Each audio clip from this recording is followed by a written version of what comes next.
Idiopathic inflammatory myopathies, or myositis, to make things easier, is not a single disease, but rather a group of different diseases affecting potentially many organs. While these diseases can have some common features, the presentation of myositis can be variable in terms of symptoms and test results. Hence, no two patients are the same, even with the same diagnosis. Myositis was first described in 1863 by two German physicians. By 1975, doctors recognized two broad myositis disease subgroups: polymyositis, poly equals many, myo equals muscle, itis equals inflammation, which described patients who experienced weakness and had inflammation in many muscles, and dermatomyositis. Dermato equals skin, myo equals muscle, itis equals inflammation. These patients also had skin inflammation in addition to muscle inflammation. As time and knowledge have progressed, doctors have been able to recognize other myositis groups within these, including inclusion body myositis, which is more likely to affect men older than 50 years of age, with muscle weakness affecting typically the hand grip and the knee extensors. Anti-synthetase syndrome, which commonly affects the lungs and causes lung damage, but can also affect the muscles and skin. It also causes some rashes commonly seen in dermatomyositis. The hallmark features of anti-synthetase syndrome include McCann's hands, interstitial lung disease, and specific antibodies in blood work.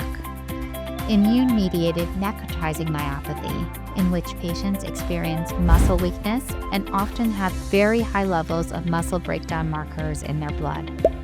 And clinically amyopathic dermatomyositis, which refers to patients with dermatomyositis who have little or no muscle weakness at all, and their condition is characterized by skin inflammation. It is important to mention that children under 18 years old can also be diagnosed with myositis. The classic dermatomyositis rashes are helpful in identifying juvenile dermatomyositis in young people with muscle weakness, but children and adolescents can also present with juvenile forms of anti-synthetase syndrome, immune-mediated necrotizing myopathy, and polymyositis.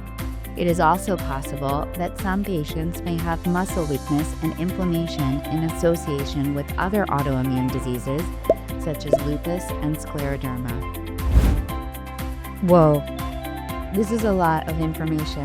How are you doing out there? The good news is that you're not alone.